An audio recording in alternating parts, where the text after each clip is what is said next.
Hi, I'm Peter Cowan, the Bee Whisperer. February 14th, happy Valentine's Day. Did you know that Saint Valentine is the patron saint of beekeepers? So there you go, a special day for beekeepers today, especially. So I wanted to do a quick video on some of the frequently asked questions, or inspired by the frequently asked questions I get during February. This time of year, people are asking me, what do I do now? Are my bees alive? Well, let's look at a few of those things. Right now, there are very few things that we can do with the bees apart from preparing for the spring.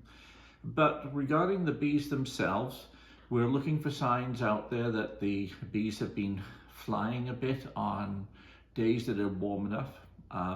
If there's freshly fallen snow, any signs of dead bees on top of the snow are an excellent sign. It means that there's a cluster in the colony large enough that kept the bees warm enough to leave the hive to die. Because typically the bees that are dead on the snow are very often dominated by those bees that would have been dying anyway.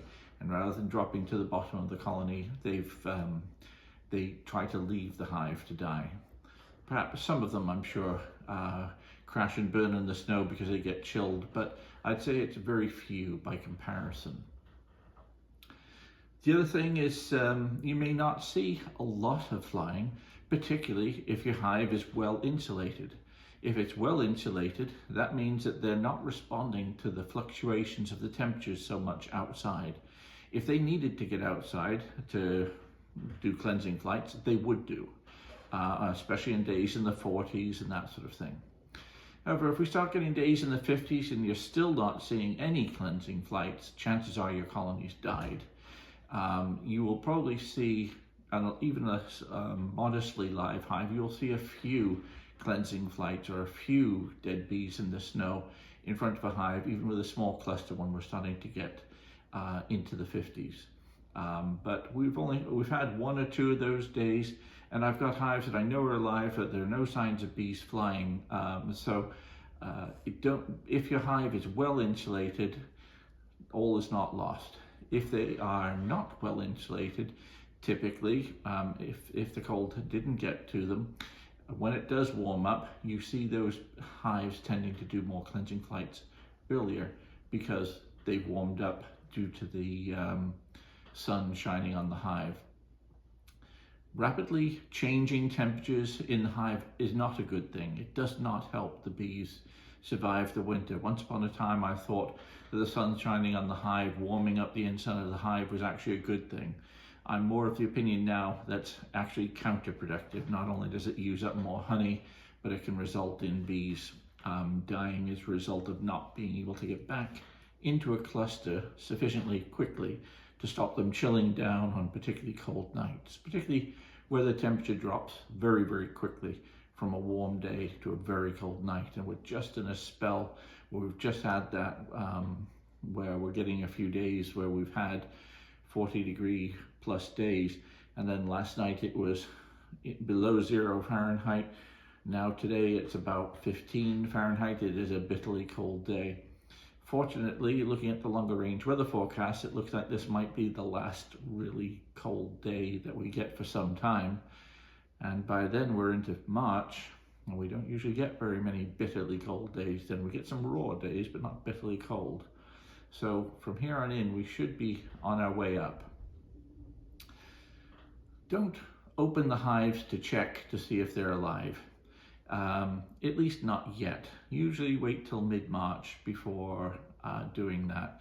Wait till you've had some of these warm days. If you still haven't seen any signs of life, then on those warm days, have a quick peek inside the hive. Don't tear it apart. If you've got a small cluster and it is alive and you open it up on a cold day and you start separating things out, the chances of it living that night are very slim indeed. So don't disturb them unless you need to know that they're alive or dead in order to order bees or something like that. And then only do so if you have good reason to suspect that there's a problem. The only other reason that we're opening up our hives right now is where hives are lightweight and we suspect they are low on food. and then it is important, it's critical to make sure that they do not run out of food. If your hive is lightweight, that means that either they've used the food unusually quickly, or, which is more common, we didn't get as much food in there in the fall as we intended to.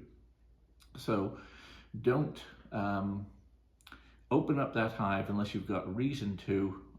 If you do need to feed because the hive is lightweight, then go prepared. So what do we feed at this time of year?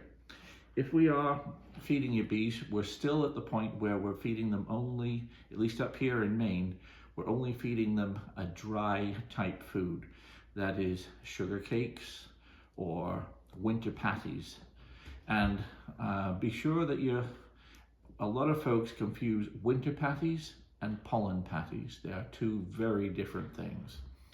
We're only looking to feed the bees sugar at this time in the form of dry sugar, in the form of sugar cakes, or winter patties, which are almost all sugar. Pollen patties have high protein in them.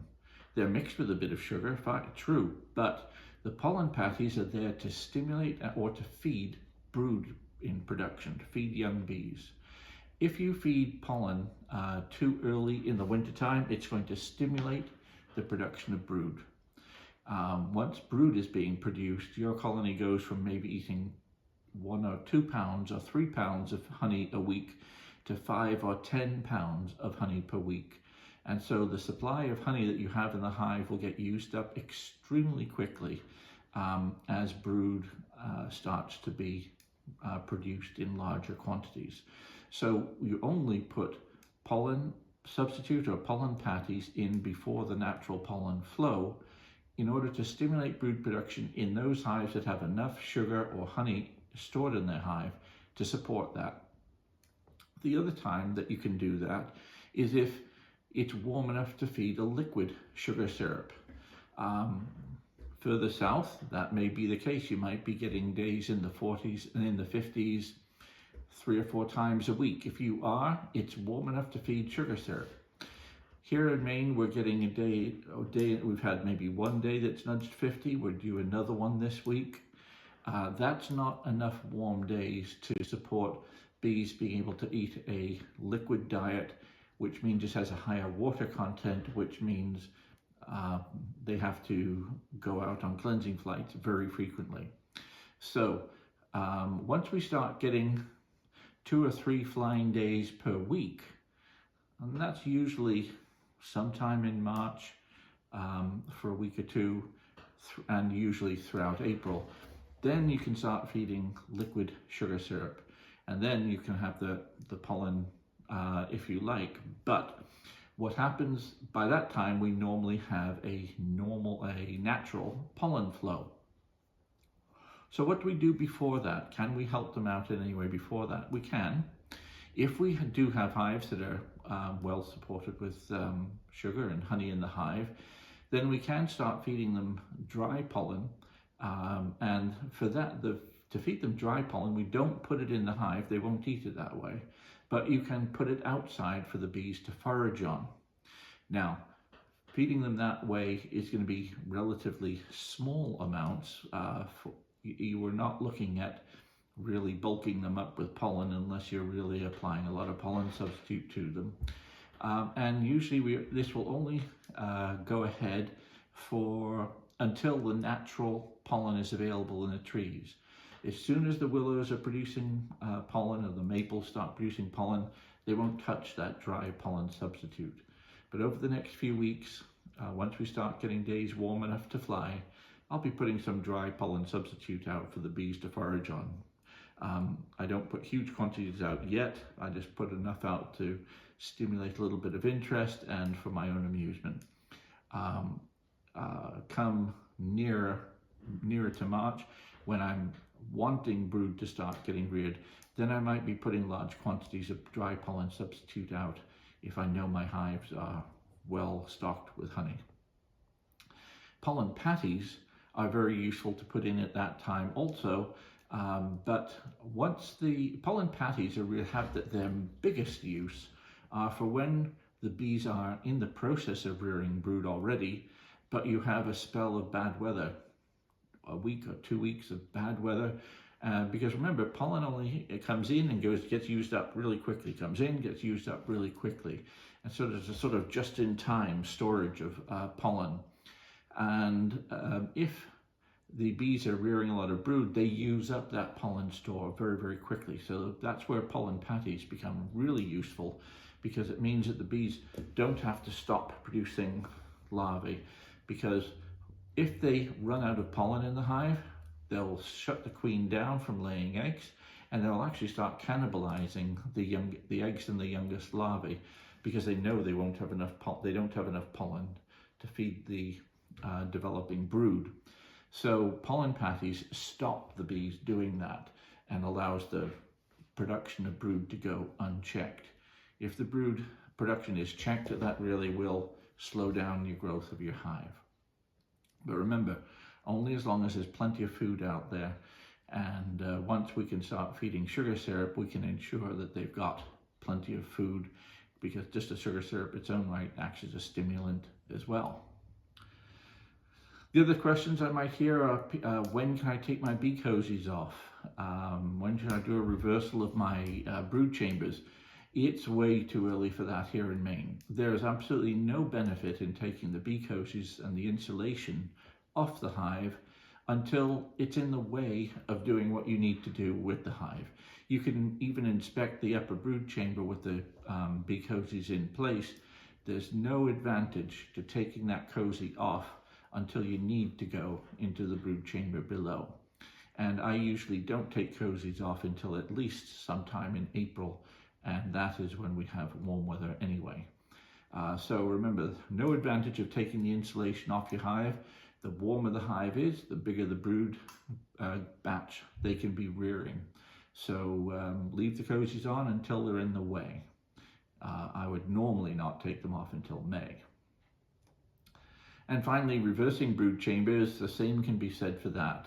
This is something we normally won't do until May. Last year I did it in April. And then it's only on the hives that are strong enough to support you changing the thermal dynamics within the hive itself.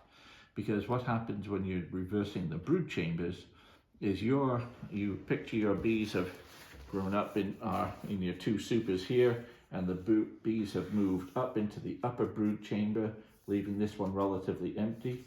If you reverse them round and now have the brood downstairs and the empty space up, the queen will move up into this area with the bees to rear more brood up here relatively quickly, provided that that cluster was large in the first place, and by large I mean pretty much occupies the whole of that upper brood chamber, and secondly that the weather forecast is warm enough for them to maintain temperature, and by that I mean usually days in the 50 and nights not below 40. So they need to be able to retain the heat in the hive, otherwise you'll actually slow down growth of your hive. Reversing the brood chambers is just as a way, it's unnecessary to do it, but it is a way that you can speed up the growth of your hive, provided that the cluster is large, fully occupying a full super, and the weather forecast is warm. If either of those things are wrong, another the cluster is a bit too small, or the weather forecast is cold, what's going to happen is the bees can no longer heat the hive effectively, because they were up in the warm part of the hive.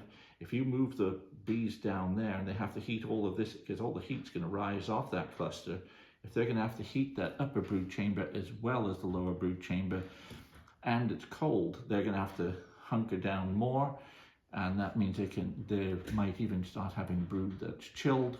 And once you start getting chilled brood, then you've got a whole vicious spiral of things that are causing problems. They have to spend time cleaning out dead and dying larvae. There's bacterial infections, etc. can start. You start getting European foul brood as a result of this sort of thing. So only do brood chamber reversals when the cluster is large and the weather forecast is warm. And here in Maine, we won't be doing that for another 2 months at least. Anyway, I hope you have a great Valentine's Day. I'm Peter Cowan, the Bee Whisperer. See you next time.